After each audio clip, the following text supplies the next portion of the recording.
What if the way you've been telling your life story reveals the secret to what is holding you back? Stories play an integral part in how we see not only ourselves, but the whole world. Stories are more than just an important part of communication. They also reveal hidden aspects of our inner talk, which can either support us or end up holding us back from the very things we want most in life, without us even realizing it. Join author, mindset coach, and award-winning singer-songwriter Carrie Rowan on her show, Look for the Good, every Monday at 5 a.m. and 5 p.m. when she shares nuggets of wisdom from her internationally best-selling book, Tell a New Story, 5 Simple Steps to Release Your Negative Stories and Bring Joy to Your Life.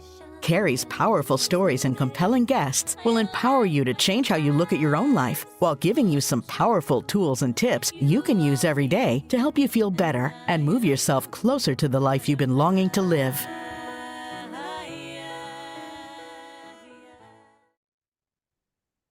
Hello, everybody, and welcome to Look for the Good. I'm your host, Carrie Rowan, mindset strategist and coach. And you know, I love sharing nuggets of wisdom about the stories we tell each other, and more importantly, the stories we tell ourselves. So you can join me and my special guests as we share our personal stories of strength and triumph every week on Dream Vision 7 Radio Network. You can listen online on your mobile device, in your car, or ask Alexa to play Dream Vision 7 Radio. And tune in every Monday at 5 a.m. and 5 p.m. to get real stories and tips on how to turn your story and your life around. And evolve with us as we unite humankind with universal love. Hello, everybody, and welcome back to another edition of Look for the Good. Super excited to have Carrie Vinson waiting in the wings. Hello, Carrie. Hello. She's my other sister, Carrie. So there's 2 Carries here today. So we're going to talk about some incredible stuff. Well, you know, I love talking about stories, right? And we talk about the stories all the time, really the ones that get stuck in our head and play all the time in those loops, right?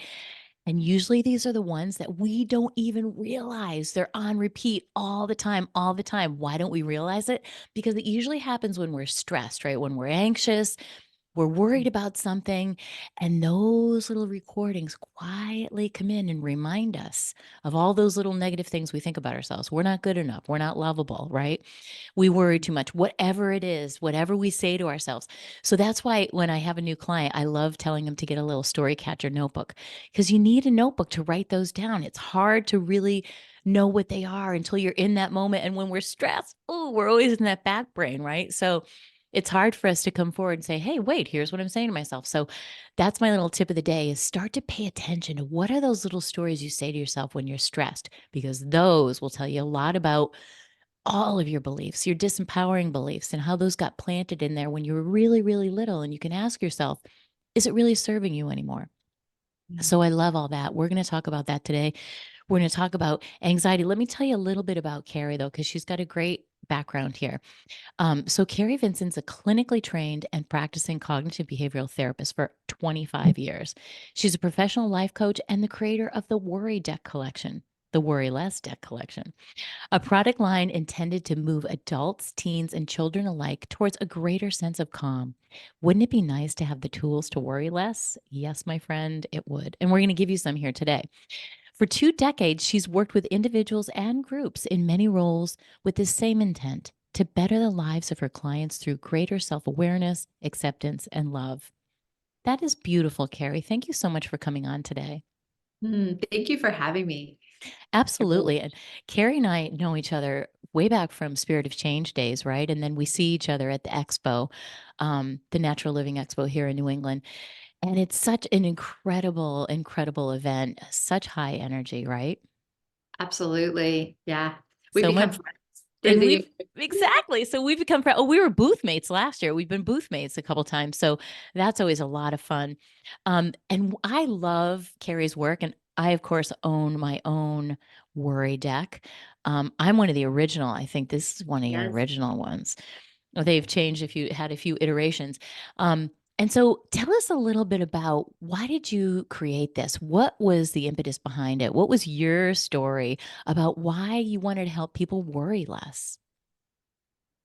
Uh, I'm not sure when this was born, but a long time ago, as a child, I was one who worried. And at the time I didn't have words for it. because I won't tell you how old I am, but many years ago, You don't have um, to. we didn't really talk about anxiety and we didn't talk about worry. And so I didn't have the words for that. But what I did know was my stomach ached. I wanted to go to the nurse a lot in school, especially during gym class. I would have headaches, etc. And so as I got older, the seed was planted that perhaps I wanted to work with others. And then it happened. So then I started studying. I love working with others. I love connecting with others. Um, and so fast forward into many years of practice working with kids and then adults, couples, and a lot of the strategies that I would share with my clients in sessions that had to do with anxiety and worry and just those feelings of not and those beliefs that you talk about that kind of run in the back of our brain, how we're not good enough, we're not blank enough, right? Just fill in the word. So a lot of these strategies are strategies that were born in cognitive behavioral therapy as well as mindfulness. There's some breathing, there's some gentle movement strategies. And these would be strategies holistically that I would share with clients. And I love to draw. I think in my other life, I was an artist for sure. Really? So during sessions, I would write things out and give my clients drawings or just kind of visualizations of a lot of the strategies. And so in about probably 6 years ago, I was like, you know what, I should put this into a deck of cards. And then I sat on it and I worried that I wouldn't do it right and that it would be too difficult and etc. And then, I found a good friend, an artist, Kim Weineck, who was willing to do this project with me. And so from there, it really is an attempt to help give information, give strategies, give tips to people that I can't directly work with or who don't always have access to an individual therapist. So really, it was just another way to kind of share some of the knowledge that I've been lucky enough to learn throughout the years. I love that. And I always believe that the best products come from something that we actually used ourselves to solve our own problem, Absolutely. Yeah. right? Like that, those are the best because it was tried and true. It was something you needed for yourself and you learned how to do it and you adapted. And then you went to school and you became a therapist. And I love that story. And now you help other people. And so I feel like those are always the best. My book was born out of that too, things that I discovered along the way, and life always brings us to the point sometimes where we're down on our knees and what are the strategies we use? We don't think at the time that they're valuable, but when we can reflect back, right, we can see Yeah. that. Yeah. And they don't have to be complicated, right? Just the other day, my daughter really enjoys coloring and she's older, but she finds it very soothing and relaxing. I'm like, that's a great strategy for relaxation and worrying less. And Totally. so, yeah. I Yeah. love that. I still love to color. If my one daughter has coloring books too, adult coloring books, she'll bring them out and I just love it. I don't know. It brings Yeah, me this sense of peace and calm. it I does. feel in the inner artist gets a chance to come out and play with some colors and I like to highlight the outline it and then color it in a shade in a lighter shade. So it's been my Well, coloring style. yeah, and what you're paying attention to, right? So worry and anxiety, really the definition of that is either we're stuck in the past or we're stuck in the future, right? So we're Totally. either worried about what's happening tomorrow or we are, feeling sad or guilty or ashamed of what happened yesterday. And when we start to do an activity such as coloring or tapping or breathing or gentle movement, what we're doing is we're bringing our mind here into the present moment. And again, it doesn't have to be complicated. It doesn't have to be cross-legged meditation on an uncomfortable pillow, right? That Hmm. it can be any activity that is going to bring us into the here and now. And so you start to focus on what color are you going to use to outline and what is the stroke that you're going to do to fill in the outline. Totally. I love that. I call it in my book PMA, not to be confused with PMS. PMA, present moment awareness. Yes, is, absolutely. right? It's bringing Yeah. yourself there because there really are no problems. That's the place where all our power and our peace is. That's really where the only peace is, in that present moment awareness. So yeah, it's training the mind, right? And I love that because those are gentle little ways. You don't have to understand how it works. Like you and I like to get into the neuroscience of it, right? But I don't need to understand the same way I don't need to understand how the light switch works when I pop my light on to come into my office. You don't really need to know. You just need to do it.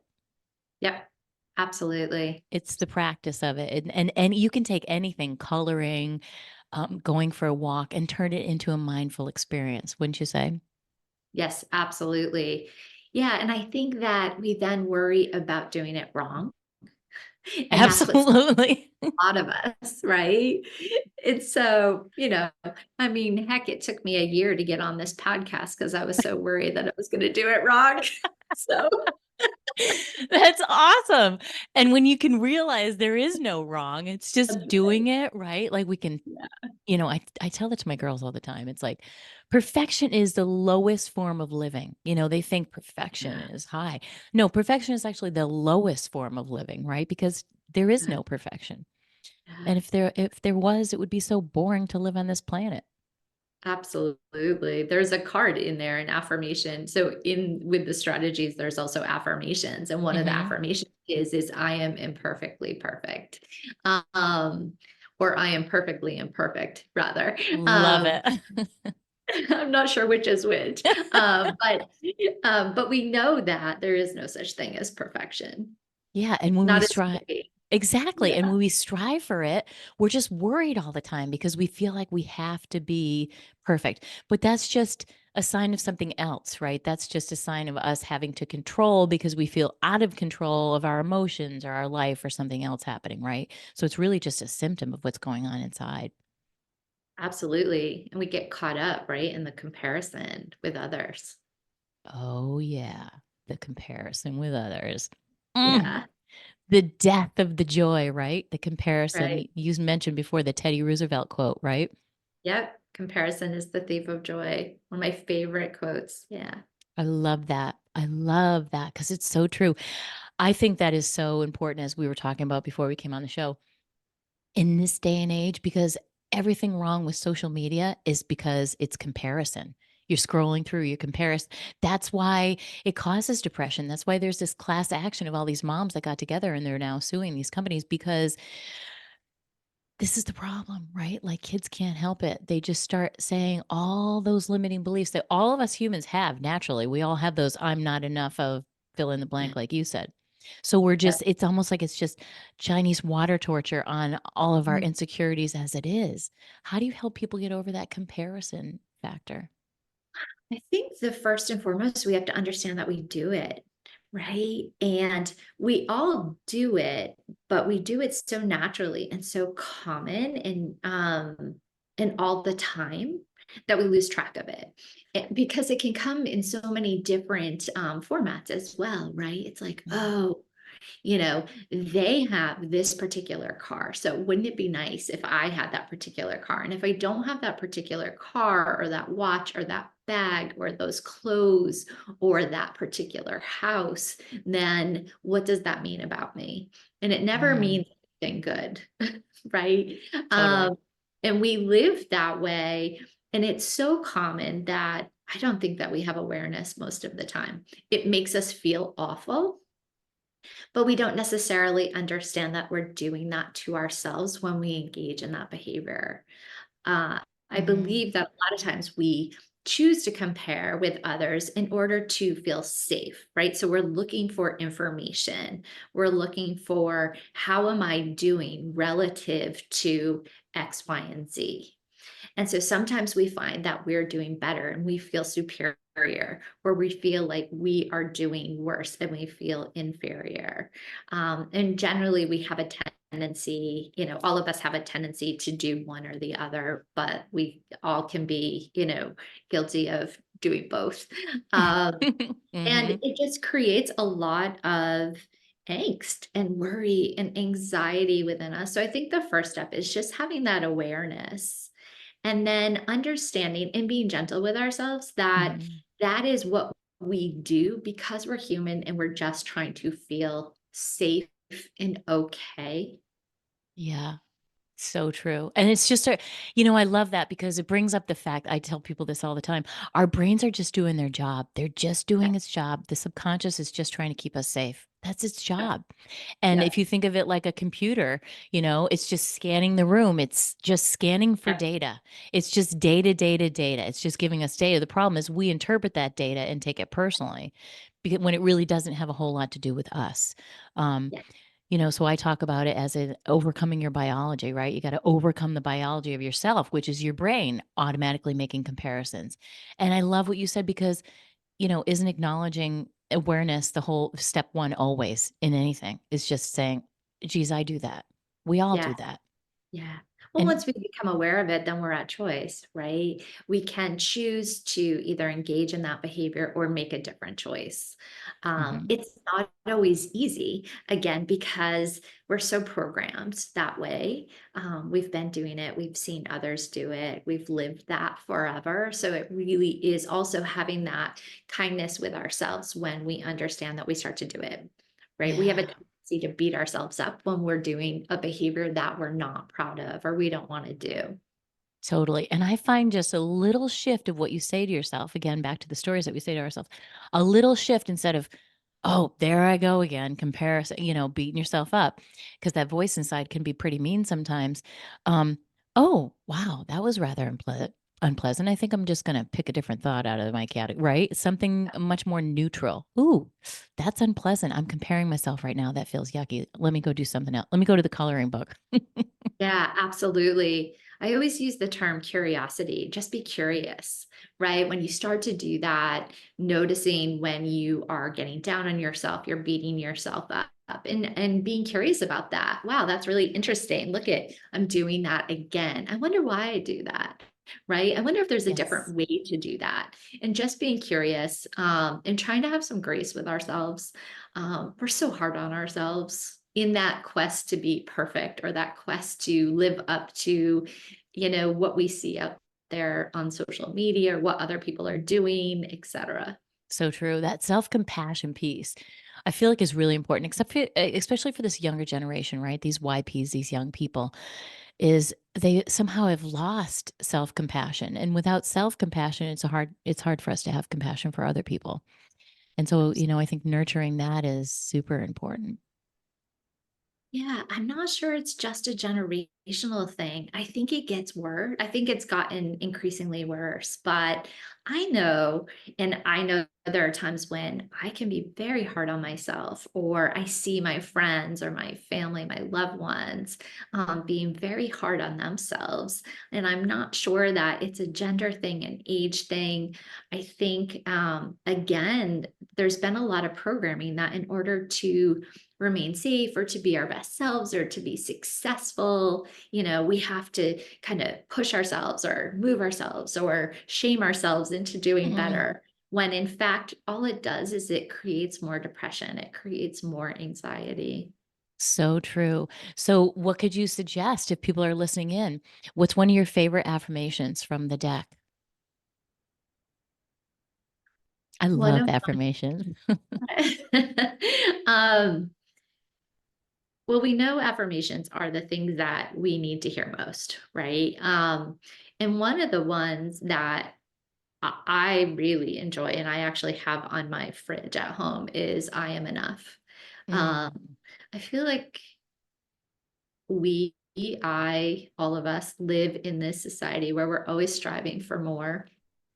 And what it is that we have, or who we are, or what we're doing isn't quite enough, right? We make that big sale, or we get that one podcast, and or we, make that, particular goal that we've had out there. And instead of being able to sit in that, we really then start to look at what's next, right? And so yes. I'm enough.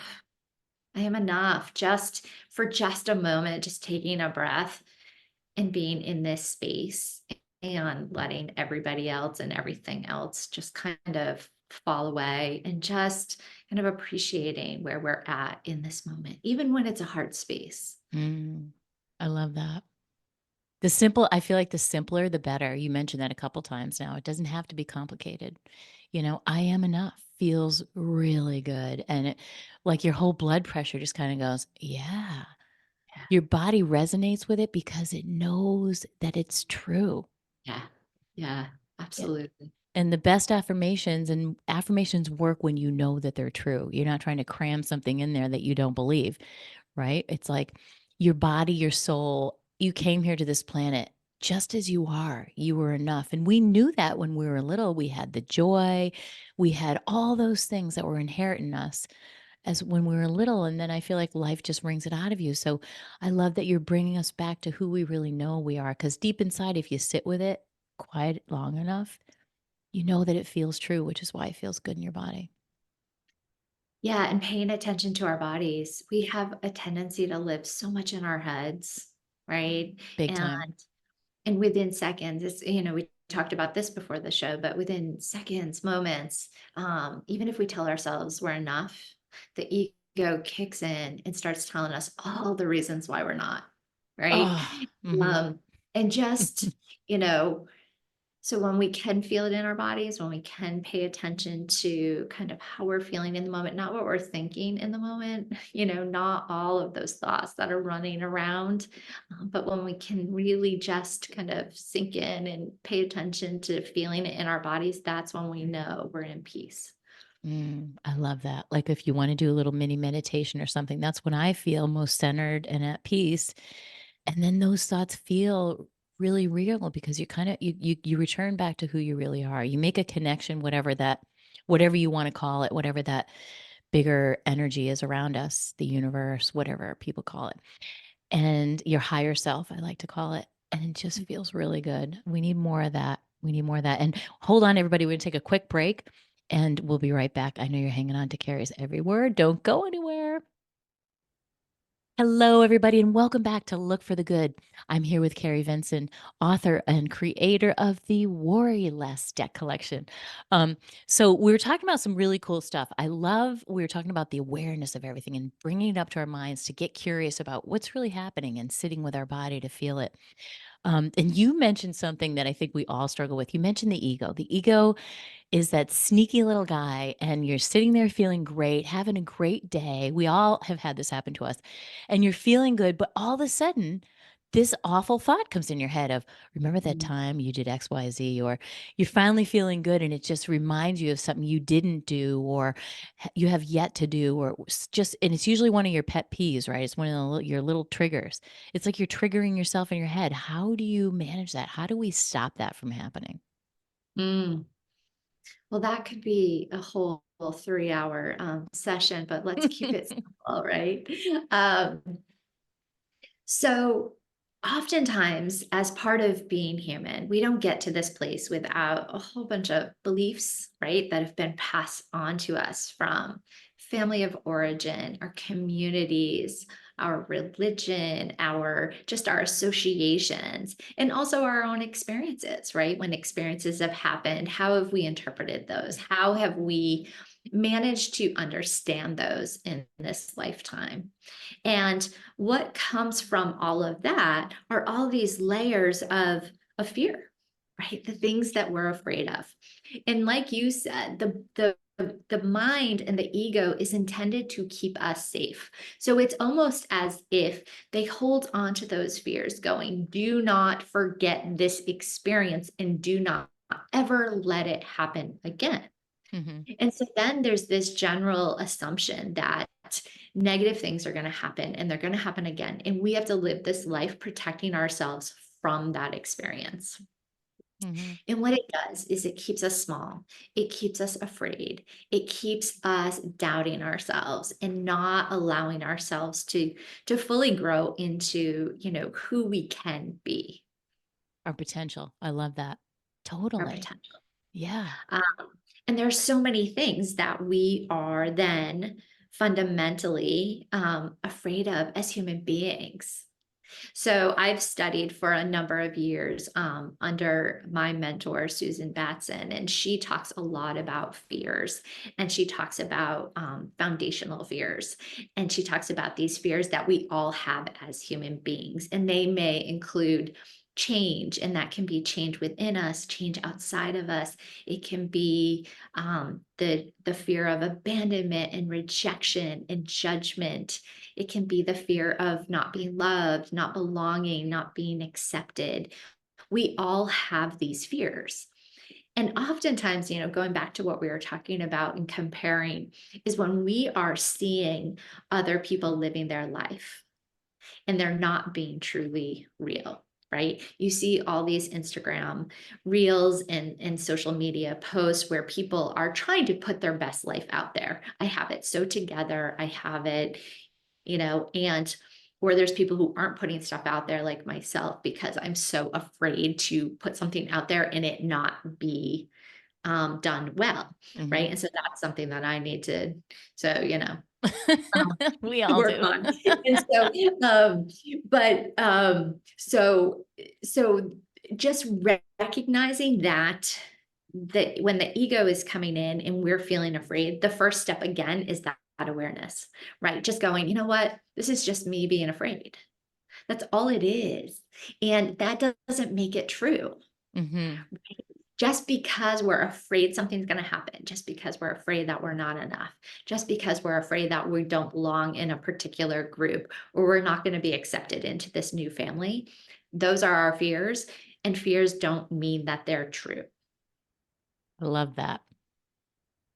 I love that because you've just distilled it down to the simplest fact that fears are not true, right? They're like false evidence appearing real. That's what it Yep. stands for. That's what I Yep. learned years ago in sales, false Yep. evidence appearing real. Um, and it's like shifting that perspective, right? It's because we see the world not really as it is. We see the world as we are, right? So it's shifting that perspective and adopting that attitude of getting curious and like, huh, because half the stories we tell ourselves, which is the research I did on my book, are not even true. There was actually a study done that showed that Yes. 50% of all stories that we tell and retell are not even true. Can you Yeah. imagine? Yeah. But we That's live our lives as if they are true. We do. That's the scary part. Right back to Yeah. the fear. Yeah. Yeah. Absolutely. Right? It's like, why do we do that? We do that because we're human. We do that because, like we talked about, our brain is just really programmed to do that.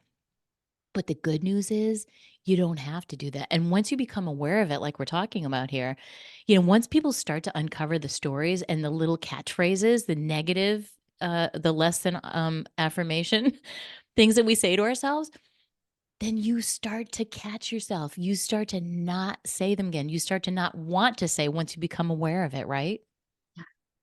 Well, I think that yes, I think that's definitely the first step, but I think that we even have to honor and respect that we want to hold on to those behaviors because those have gotten us to where we are now, Yeah, right? And even if absolutely. we're not completely fulfilled or happy or experiencing what we want, we know it and it feels safe. And so to do it differently is really scary. And this is where we find people come up against resistance when, Mm. for example, you know, I've had times in my life, or, I know other people who, like, all of a sudden you're on this fabulous eating really, really healthy and doing all the things and going to yoga and exercising and, doing your meditation or going for a walk and connecting. And then all of a sudden something happens and you hit that wall Mhm. and you come up against that resistance in some ways, right? That's when the fear is taking over. That's when all of a sudden the ego is going, you can't change. You need to stay where you're at. We know what this is. This is safe, right? Totally. And then what do? We get caught up in, "Oh, I'm such a failure. I can't believe I'm like eating sugar or, crappy food, or I stopped going to the gym, or I haven't done yoga in a week or 6 months or 10 years, whatever that may be, right? Um, and then we just get caught in feeling ashamed and guilty, and then we punish ourselves. And that is when we start to see the depression and the anxiety come up. Totally. That's And when we're we not even need our talking always clinical depression. I right. mean, we're talking, and it doesn't have to be clinical anxiety. It's just noticing that natural flow and change in emotion and mood over time for all of us. And I love that you said to honor it, like I've taught my kids to, like, if you're feeling something, instead of just dismissing it, honor it. Just like you said, oh, wow, look at me getting curious about it. Oh, I can see my little pattern here. What's this little pattern? I do this, I start to feel good. And then I stop doing all the things that made me feel good. I wonder why I do that. Right. Yeah. And so I love that because that helps you become less judgmental. I love the curiosity thing for other people too. It will improve all relationships in your life if you start getting curious about someone's behavior, right? As opposed to admonishing them for it, Yeah. Which you is really know? hard, right? Because we then go on, other people's behavior makes us feel a certain way, or our behavior makes somebody else feel a certain way. And then we can get really caught up in all of that, right? Yeah, totally, totally. And so when you can focus when you can practice and learn to do it with yourself, then you can expand it, beyond your circle. But I love that honoring it, like, oh wow, I'm just stopping for a second to say, I'm feeling really. This is fear. That's nothing more than I'm just fear. afraid. I'm just Yeah. afraid. Yeah, Yeah. I'm afraid, and calming that little girl inside of you that is afraid and needs a hug and wants you to acknowledge that she was hurt before. And all those things are good. That's all it's all good instead of just trying to wash things away or pretend it doesn't exist. I like that a lot, embracing it. I have people who tell me, um, when I tell them about the worry deck, they'll tell me that they don't worry. And, um, and that is what they need to believe, right? It feels unsafe sometimes to be vulnerable and to acknowledge. And so for a lot of people, it's really hard to say that we feel afraid, right? I'm not afraid. To be afraid would make me weak. No, in Yes. fact, all of those emotions are what makes us human. And it's okay. And you're not failing because you feel those things. Yeah, totally acknowledging, and I love that. So let's bring the deck into play. I'd love to give them a little flavor of what is in there when you're having one of these moments, right? If you're feeling yourself, you were making all these great changes, and then all of a sudden you feel that resistance coming up. Give us an Mhm. idea of how they can use this amazingly beautiful deck. Because not only is what is contained on the cards gorgeous, but they're beautifully illustrated. They're quite lovely. Mhm. So pull a card for us. Give us an example. If somebody's feeling a little off kilter, how could this support them?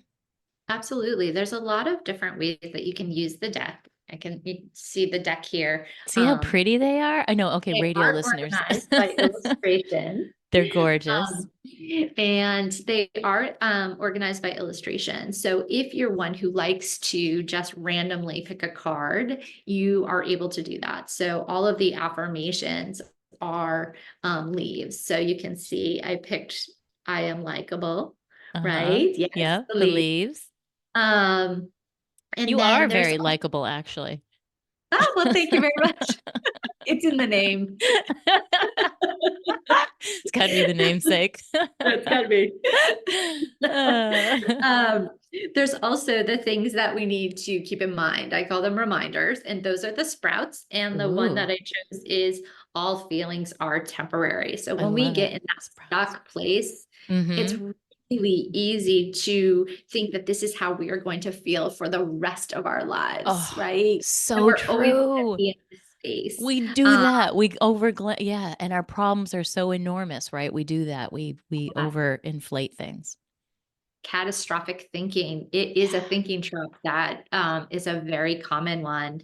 Um, and so then there's 22 different ideas of things that you can do. So there's strategies. They're cognitive behavioral strategies, as well as some mindfulness, breathing, and some gentle movement. A very easy one that I will share is breathe in, breathe out, um, Mm. because we always have our breath with us. And a lot of time I've been telling my children since they were, they they were old enough to walk, to focus on your breath and pay attention to your breath, calm down. And we make it very complicated, but what happens physiologically is when we are stressed out, our breath gets shorter, right? And more Mm. shallow. And so when we can start to take our attention and put it on our breath, we can start to physiologically calm our bodies and our systems. And then we're starting to, like you said, we can get really caught up in the scientific neurologic, but we won't do that. We won't do that. But so very simply, counting your in breath, pause, counting your out breath, right? It's as simple as that. I And love you that. can count it to 1, 2, 3, 4, pause, count 4 on the exhale. You can do it for longer, you can do it for less. It doesn't matter. Don't worry about getting it wrong, right? You've been breathing since you were born. You know how to do it.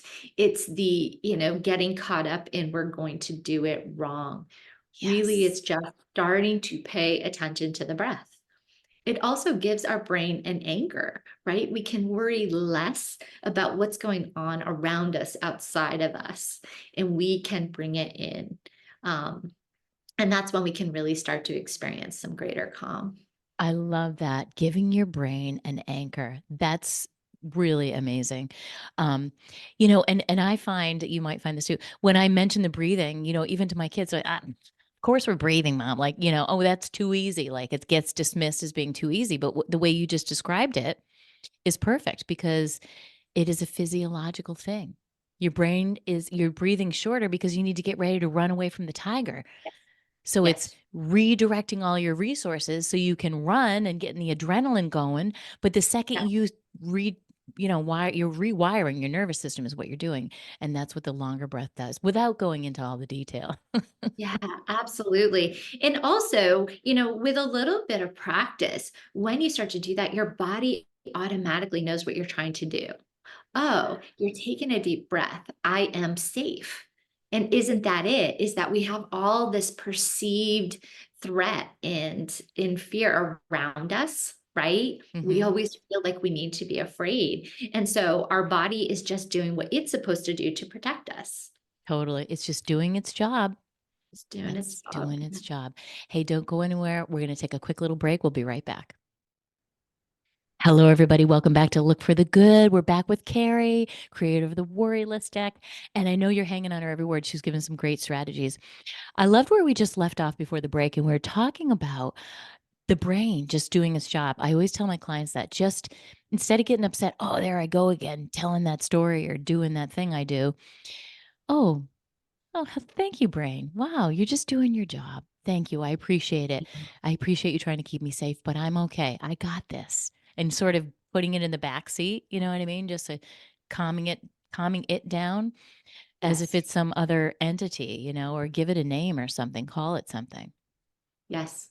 Yeah. Yes. So, because when we can return back and tell ourselves, I like a little strategy that I heard Mel Robbins do one time about putting your hand on your heart and saying, I am safe, I am loved, everything's okay, right? Just Yeah. reminding yourself. And you were just Yeah. explaining how you can use your breath to do that. Let's go back into the deck. I love this deck. And let's talk about another strategy. Let's talk about, all right, you've tried the breathing. Maybe you're not a breathing person. Maybe you just forget to breathe because you're too stressed out. Is there Yeah. something they can use that's more cognitive? They can think about something differently as a Yeah, strategy. absolutely. There's the people who, if you do end up going to the gym, there's the people who need to run really fast on a treadmill. And then there's the people who enjoy yoga, right? And the people who enjoy yoga may be okay with the breathing exercises, but the people who need to run really fast because it just doesn't feel safe to slow down. It doesn't feel like a workout. That's what we tell ourselves, right? Hmm. Um, we feel safer when we are moving, when we're using our brain to think. So, some of the strategies in this deck are what we call cognitive behavioral therapy strategies. Cognitive being the thinking, behavioral, of course, is the behavior. Um, so, with cognitive behavioral strategies, when we change the thought, we change the emotion and we change the behavior. And that really is what this deck was intended to share. Originally, the deck you have actually says shifting story. Hmm. Um, because that was the concept that this entire deck was created on. We have upwards of 70,000 thoughts per day. That's crazy. And of those thoughts, about 98% of them are repeats from yesterday. And even, Sadly. yeah, right? Talk about Yeah. being stuck. Right. And then 60 to some, I'd have to look this up again, but it's somewhere around 60 to 80% of our thoughts are negative, Yeah. even in positive people. Yeah. Right? And so when we can start to learn how to shift story or shift thought or start to pay attention, then we're more at choice of how we are feeling and then behaving, right? And Love it. reacting. Mm-hmm. And so there's two in here that I'm thinking of is one, the shifting story strategy is in here and it Mm-hmm. talks about how to do that. And then there's charting it out is another strategy where you're literally writing down what's the event, what are your thoughts about it, what are your feelings about it, and then what is the behavior. And what happens when you shift that belief, right? And you shift the thought. So for the example that I often give is you're driving in the fast lane on the highway and the person in front, if you were a bird and you were looking from a bird's eye view and you were looking down, you would simply say, oh, there's one car that's in front of the other. That is the neutral event that is happening. But depending on the space that you're in when you're the car behind, you may be going, well, this jerk is driving so slow. I'm in a hurry. Don't they know I need to get around them? What is wrong with them? Right. Right. And clearly in that moment, we're in ego. We're afraid we're not going to get where we need to be on time. We're afraid we're not going to get what we want, which is an easy drive, Mm-hmm. etc. And so then how do we feel? We feel angry. We feel road rage. We feel just maybe we take it out, maybe we're tailgating. Maybe we're, changing lanes. Maybe we're driving too fast. Maybe we're just swearing to ourselves. Who knows? And then, and so you can see how the thoughts affect the emotions, which affects the behavior. So when we can start to shift that, we have these, we're not going to pay attention to 70,000 thoughts a day Thank because God. that's Exhausting. so what we can do is when we find that we're in that emotion, right? When we're feeling angry or irritated or irritable, we can go, what are my thoughts right now? What am I thinking about? Right? Mm-hmm. And then is there a way that we can shift that? Is there, or are we too stuck? And maybe we're too stuck and then we have to try a different strategy, but maybe we can. Maybe we can go, well, what if that's not true? Right? One I always like to offer is you text a friend and the friend doesn't text you back. And the friend Right. hasn't texted you back for 6 hours, right? And where does your head go? Right? Are All you sorts of stories. yeah. Are you the one who's going into, well, what did I do? Did I do something wrong to upset them? Mm-hmm. Right. Mm-hmm. And then what might you do? You become a little nervous, you become panicky, you might reach out to them and say, did I hurt you? And your Yeah. friend might be, what are you talking about? Oh my God. I was like, washing dishes when you Right. texted. I'm on the beach somewhere. But we're our own worst enemy, right? Mm-hmm. And so there's a number of strategies in here that really just help us better look at what are the thoughts and what are those thoughts creating in the emotion, and then how can we shift those thoughts in order to shift the emotion. I love that. I love that. I kept thinking to myself when you were explaining that because it's such a great example because we've all been in that all the time. Um, is shifting that story to be like, oh, I wonder if, like there's a cute little granny in there and she's Okay. driving and she doesn't know to get over or whatever. You could give yourself a little story like that. Or someone's rude to you and cuts you off and comes flying by you. Oh my gosh, maybe their wife's pregnant in the next seat, and they're rushing to the Absolutely. hospital, right? Or somebody broke their foot or whatever. There's always so many different ways, but we get so stuck in that knee-jerk reaction, don't we? And it's from fear, right? It's what we become so afraid that we're not going to get what we want Yeah. in that moment, right? It is so it boiled down to that. So often we want ease. We want life to be easy. We want life to be uncomplicated. And it never is, right? It isn't. We may have moments, um, But it's our constant disappointment when we keep looking for that and we keep getting stuck in that, right? So And true. so becoming curious when something is happening, how often are we just immediately going to the negative story, right? That Totally. it's not the little, little older woman in the car in front of us who is, not feeling great, or she's, intimidated and she doesn't even know how she ended up in the fast lane, or, you Right. know, um, or is just someone who is really preoccupied and overwhelmed and, has two kids in the back seat screaming at her and upset because they're hungry. We don't know. Hmm. But when we change the story, we're changing that emotion, aren't we? And then we're Absolutely. finding some compassion. I love that.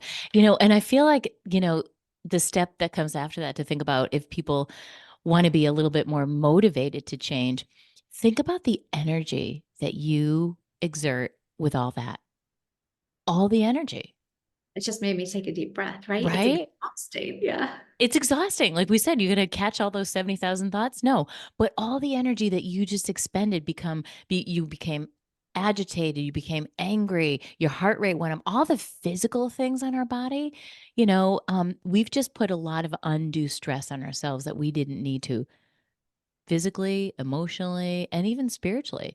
Um, we've affected, that good mood that we might have been in 5 minutes ago when we first got into our car. We put on our favorite song, we're cruising down the highway, and we're feeling great. So I feel like the trick is which is with the tips that you're giving them. How do we not let those things bother us? How do we not get stuck in the thoughts that derail us? And that's why I love this deck. Well, and I think in the message that I hope that all of your listeners walk away with is, listen, you're always going to get stuck in that story. That's not the issue, right? You're not bad because you get upset at that driver, or you're not bad, or you're not worthless or invaluable because your friend forgot to text you back. Um, but when you notice, that is when, so a lot of those reactions are going to be knee-jerk reactions, right? That is when the ego is just taking over. And so that is about being kind to yourself in that moment. And then you can go to these strategies, right? And then you can say, okay, what happened? Right. But kindness to ourselves is of utmost importance because we're so critical with ourselves. Mhm. And then we can tend to beat ourselves up. Oh, I did it again. Like we were Mm. talking about earlier. I love that. Yeah, compassion first for yourself, kindness, this whole kindness movement. It starts with yourself. I love that. Being kind to yourself, becoming aware though, and something magical does happen when you start to become aware. Because I think it takes people to get to the point where they're like, you know what I mean? And that's why they probably come to see you. I'm so sick of being like this.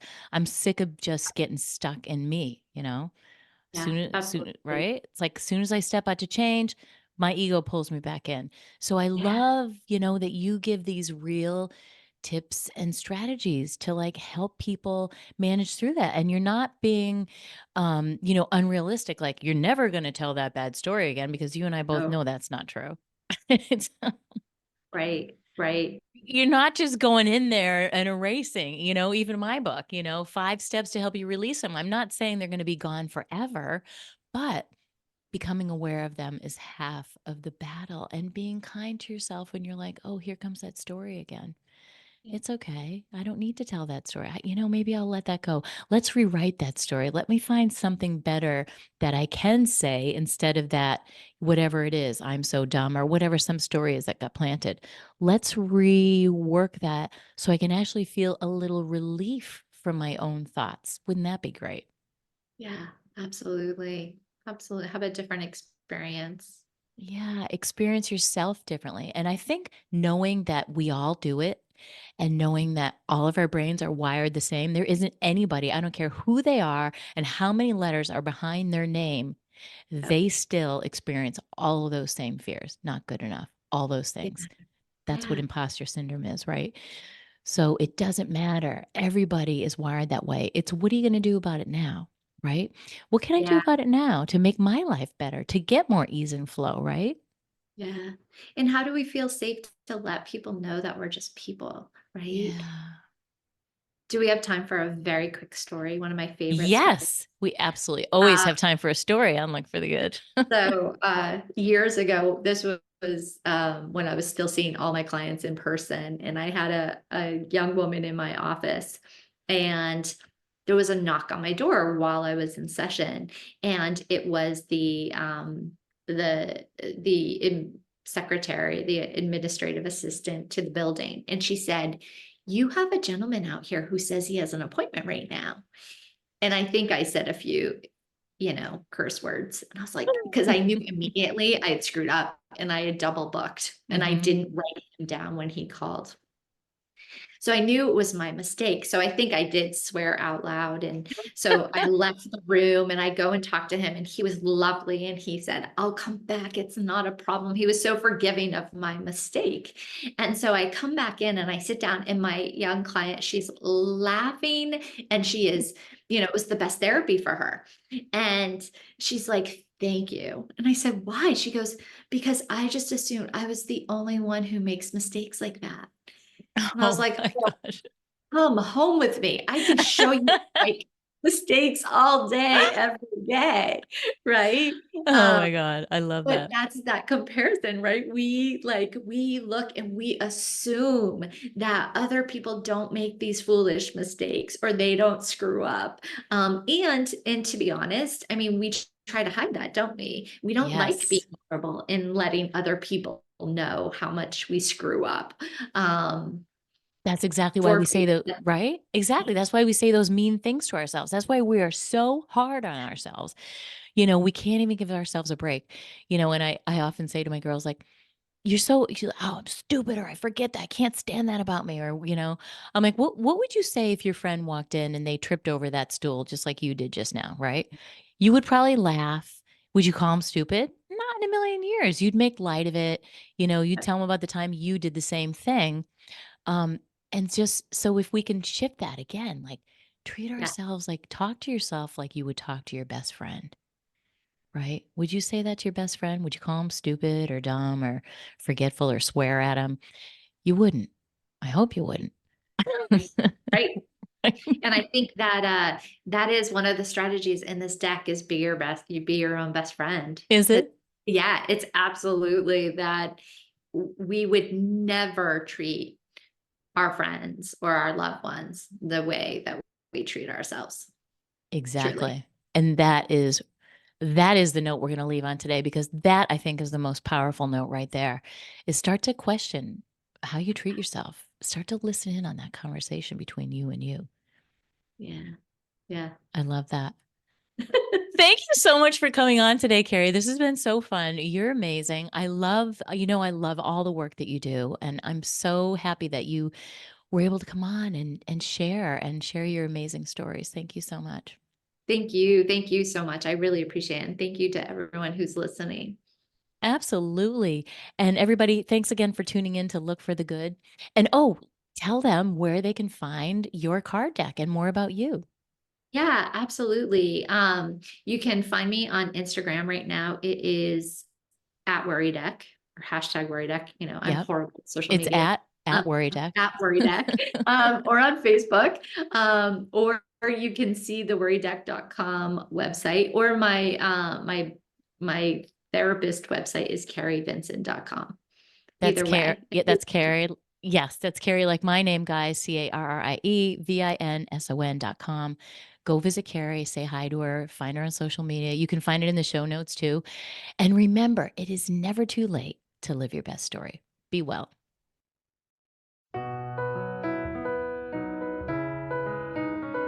Thanks for tuning in to Look for the Good with your host, Carrie Rowan, best-selling author and mindset coach. Join us every Monday at 5 a.m. and 5 p.m. right here at Dream Vision 7 Radio Network. If you weren't able to catch an episode, no worries. Just visit our website to find all the archived episodes of Look for the Good on demand, so you don't miss a thing. And remember, it's never too late to live your best story. For additional resources or to find out about how you can work with Carrie directly, visit carrierowan.com for more details.